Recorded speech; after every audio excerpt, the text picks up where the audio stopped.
IBN 7 हौसला है।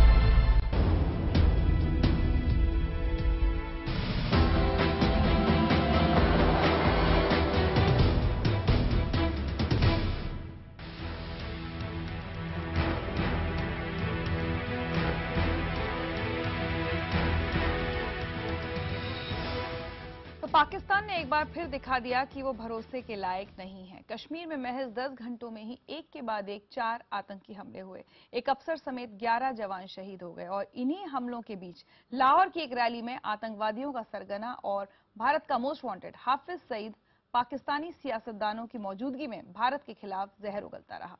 पहले कश्मीर से ये स्पेशल रिपोर्ट आपको दिखाएंगे, जहां दिन भर गोलियों की आवाजें गूंजती रहीं, और दिखाएंगे किस तरीके से कश्मीर में जो डेमोक्रेटिक प्रोसेस शुरू हुआ है, बम्पर वोटिंग हो रही है, कल बाबरी मस्जिद की एनिवर्सरी आ रही है। इन तमाम चीजों की वजह से आतंकियों के हौसले किस हद तक पस्त हो चुके हैं।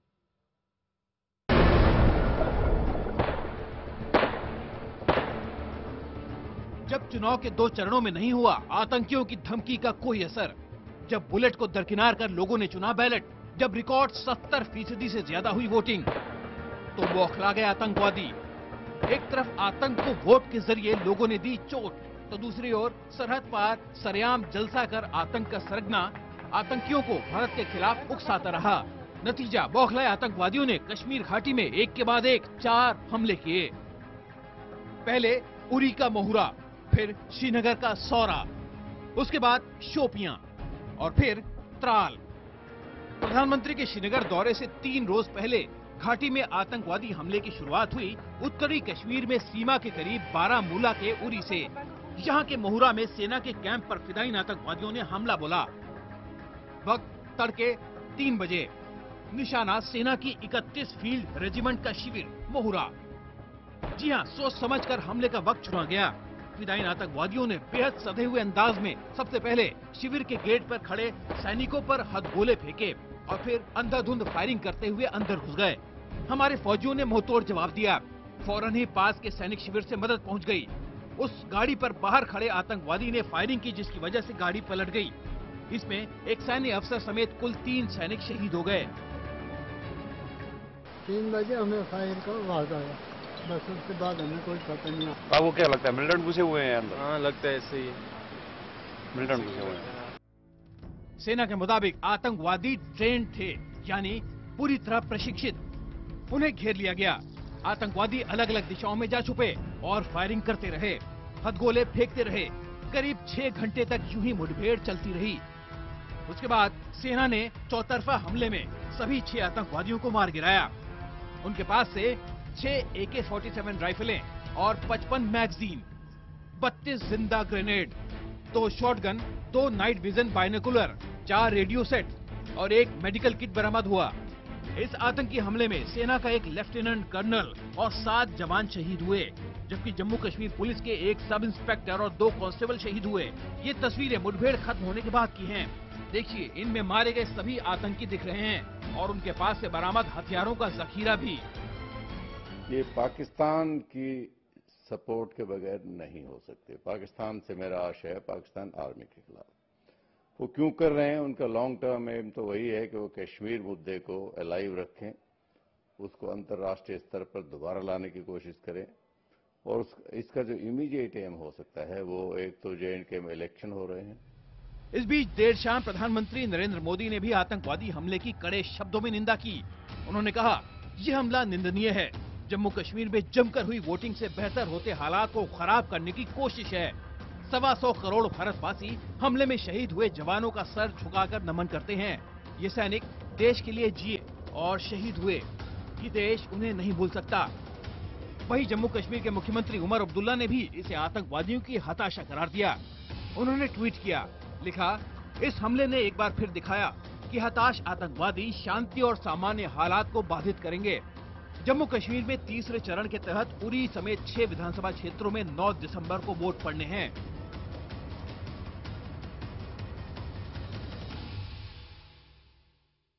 अति आधुनिक हथियारों से लैस 6 मिलिटेंट्स ने बारामूला जिले के उरी में सेना के शिविर पर हमला करके अपनी मंशा को दर्शा दिया। मंशा उनकी यही थी कि न सिर्फ सैनिकों को निशाना बनाया जाए बल्कि इस कैंप के अंदर गोली बारूद और आर्टिलरी गन्स को भी निशाना बनाया जाए, जिसको सेना ने नाकाम कर दिया। कैमरामैन अली मोहम्मद के साथ नसीर अहमद, IBN 7 उड़ी। और उरी में हुआ हमला अभी शुरुआत ही थी। देखते ही देखते अचानक श्रीनगर के करीब एक और हमले की खबर आई। देखिए कैसे सेना ने लश्कर के एक बड़े पाकिस्तानी कमांडर को ढेर कर दिया। दूसरा हमला, जगह श्रीनगर का सौरा, वक्त दोपहर करीब 1 बजे। ये जगह लाल चौक से करीब 8 किलोमीटर दूर है। हमला उस वक्त हुआ जब उरी में आतंकी हमले के बाद पूरी कश्मीर घाटी हाई अलर्ट पर थी। इसी दौरान सौरा में पुलिस पेट्रोलिंग पार्टी को एक गाड़ी पर शक हुआ। गाड़ी रोकने की कोशिश की तो गाड़ी से फायरिंग शुरू हो गई, लेकिन सेना और सुरक्षा बलों ने फौरन आतंकियों को घेर लिया। एक आतंकी तो गाड़ी में ही मारा गया, लेकिन दूसरा यहाँ इस दीवार के पीछे छिप गया। सेना ने उसे भी मार गिराया। It was not an ambush. We do not have any confirmed report as to what has happened. We have already surrounded the area and let us hope for the best. ये दोनों आतंकी विदेशी थे, पाकिस्तानी थे।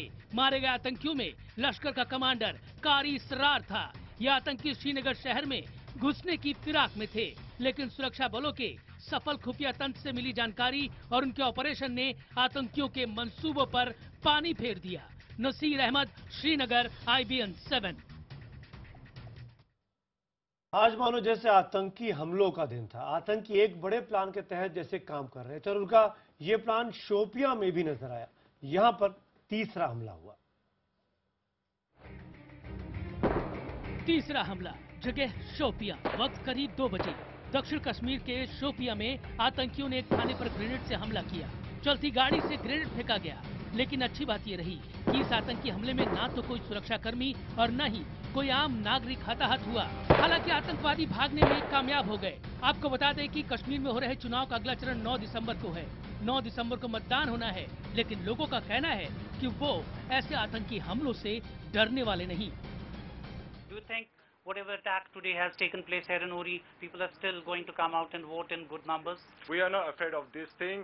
People of Uri will vote. It is just to show us that don't go for this thing. But here the people of Uri will vote. We will vote more than 70%. Naseer Ahmad, Shopian, IBN 7। क्या जज्बा है voters का। वैसे एक के बाद एक हमले जारी थे। ऐसा लग रहा था कि आतंकी पूरी घाटी को खौफजदा करना चाहते थे। वो हर तरफ माहौल बिगाड़ना चाहते थे और इसी साजिश के तहत चौथा हमला उन्होंने त्राल में किया।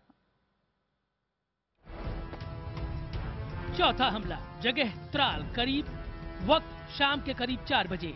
चुनाव में वोटरों के हाथ मुंह खाने से बौखलाए आतंकियों ने ताबड़तोड़ घाटी में हमले शुरू कर दिए। इस कड़ी में शुक्रवार को चौथा हमला किया गया पुलवामा के त्राल में। श्रीनगर से करीब 45 किलोमीटर दूर त्राल में सुरक्षाकर्मी बस स्टैंड के करीब गश्त लगा रहे थे। शाम के 4 बजे आतंकियों ने गश्ती दल को निशाना बनाकर ग्रेनेड फेंका, लेकिन ग्रेनेड लोगों के बीच जा गिरा। इस हमले में एक आम नागरिक की मौत हो गई, जबकि 11 लोग घायल हो गए। हमारी पार्टी ने उनको इंटरसेप्ट करने की कोशिश की, जिन्होंने फायर किया और उसमें जवाबी फायरिंग में पहले तो आपको पता ही कि पहले ही एक मिलिटेंट मारा गया, सुबह ही मारा गया 2-3 घंटा पहले, और उसके बाद दूसरा मिलिटेंट यहाँ काउशेड में घुस गया था। तो वहाँ जो है वहाँ से वो फायरिंग कर रहा था। फायरिंग करते हुए जो है वहाँ उसका एक ग्रेनेड भी फट गया, यहाँ से भी कुछ फायरिंग वापस हो गई, तो जिससे काउशेड में आग लग गई और finally we have recovered his dead body also. शुक्रवार को कश्मीर घाटी में हुए सीरियल आतंकी हमले में कुल 20 मौतें हुई। सेना के एक अफसर समेत 8 जवान शहीद हुए। जम्मू कश्मीर पुलिस के 3 जवान शहीद हुए। एक आम नागरिक की मौत हुई, जबकि 8 आतंकी मारे गए। ज्यादातर आतंकी पाकिस्तानी थे।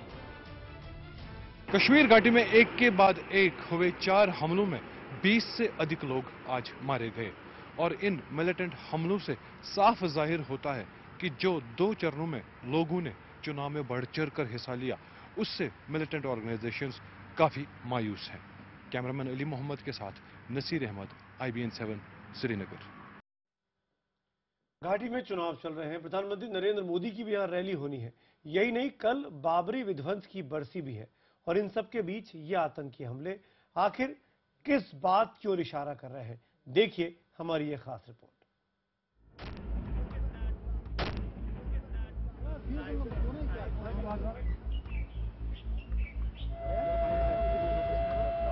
एक के बाद एक 4 हमले।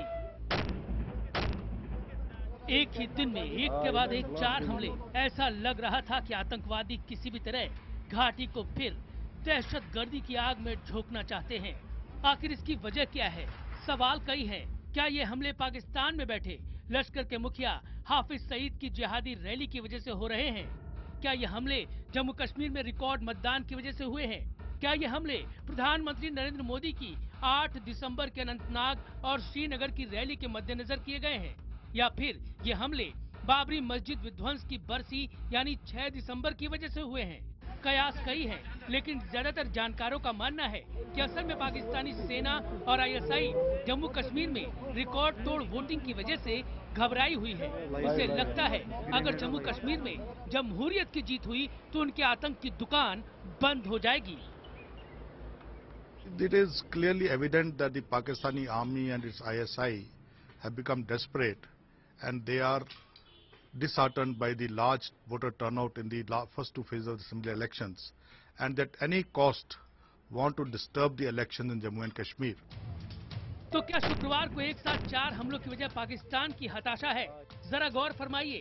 25 नवंबर को जम्मू कश्मीर में पहले चरण में रिकॉर्ड तोड़ 71.28% मतदान हुआ। इस मतदान ने एक बड़ा संदेश दिया। इसके ठीक 2 दिन बाद यानी 27 नवंबर को अरनिया में आतंकियों और सेना के बीच बड़ी मुठभेड़ हुई।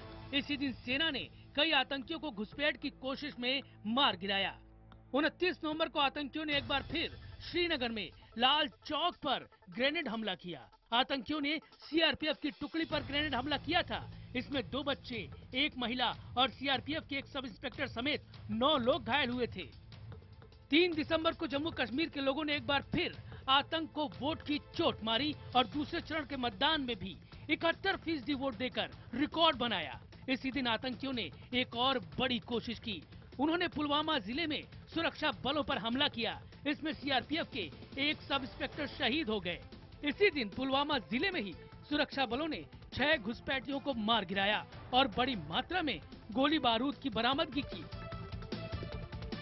जिस तरह का मतदान हुआ उससे शायद पाकिस्तान हताश भी हो चुका है, डेस्परेट भी हो चुका है, और वो कोशिश ये उनकी रहेगी कि अगले जो चरण है चुनाव के उसमें मतदान जितना कम से कम कर पाएं, ये एक खौफ की फिजा फैला करके, तो वो मेरे ख्याल उनकी एक कोशिश रहेगी।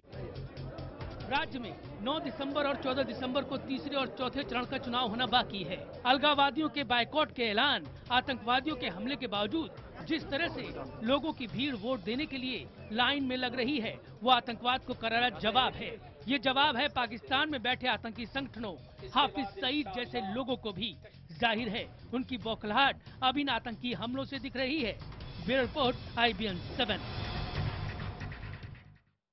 और घाटी में ताजा हमलों ने एक बार फिर ये सवाल खड़ा कर दिया है कि आखिर भारत पाकिस्तान से दोस्ती क्यों करे। ये सवाल उस वक्त और गंभीर हो जाता है जब पाकिस्तान से ये खबर आती है कि हाफिज सईद ने एक बार फिर सरेआम भारत की सीमा से महज कुछ किलोमीटर दूर लाहौर में भारत के खिलाफ जिहाद की धमकी दी है और पूरा सरकारी अमला हाफिज सईद की रैली को सफल बनाने में जुटा हुआ है। भारत पर हमले को कोई नहीं रोक सकता। कश्मीर आजाद होगा, 1971 का बदला लिया जाएगा। हाफिज मोहम्मद सईद, चीफ, जमात-उद-दावा। जम्मू कश्मीर पर एक के बाद एक 4 आतंकी हमले के बीच पाकिस्तान में बैठा आतंक का चेहरा और जमात-उद-दावा का मुखिया हाफिज सईद ट्विटर पर भारत के खिलाफ जंग का ऐलान कर रहा था। इसका एक सबूत भी श्रीनगर में मिला जब सेना ने राजधानी में घुसने की कोशिश करते हुए लश्कर के एक पाकिस्तानी कमांडर को मार गिराया। आशंका है कि शुक्रवार के हमलों में शामिल ज्यादातर लोग पाकिस्तानी हैं। खुद पाकिस्तान सरकार इस बात के सबूत देने में जुटी है कि वो किस तरह से भारत के खिलाफ साजिशें करने में जुटी है। जमात-उद-दावा ने लाहौर में 2 दिन की सभा की, रैली की और इस रैली में बड़ी संख्या में लोग आए। पाकिस्तान के मशहूर मीनार पाकिस्तान के सामने हुई इस रैली में हाफिज सईद ने जमकर भारत के खिलाफ जहर उगला, लेकिन पाकिस्तान सरकार देखती रही। सिर्फ इतना ही नहीं, पाकिस्तान सरकार ने इस रैली में हाफिज की खूब मदद भी की।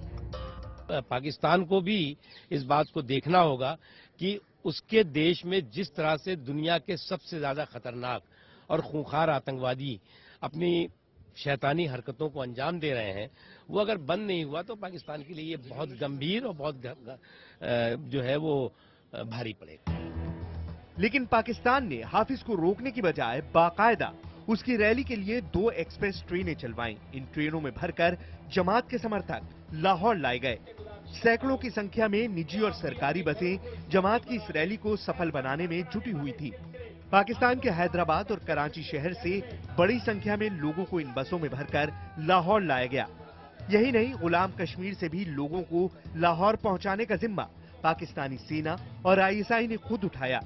पाकिस्तानी मीडिया की माने तो लाहौर में 70 बड़े बड़े टेंट लगाए गए थे ताकि कम से कम 1 लाख लोगों के रहने की व्यवस्था की जा सके।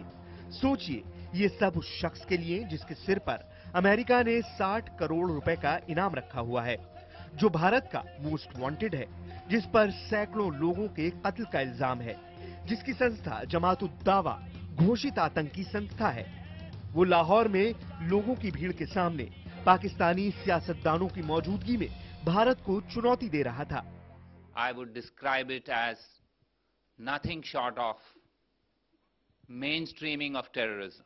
This was an event which took place at a national monument in Pakistan. It was an event where large amount of police personnel were deployed. पिछले महीने सार्क देशों के सम्मेलन में जाते ही पाकिस्तान के प्रधानमंत्री नवाज शरीफ ने दुनिया के सामने रोना रोया था कि भारत ही बातचीत नहीं चाहता है। वो भारत से कदम आगे बढ़ाने की मांग कर रहे थे। नवाज संयुक्त राष्ट्र के सामने रोना रोते हैं।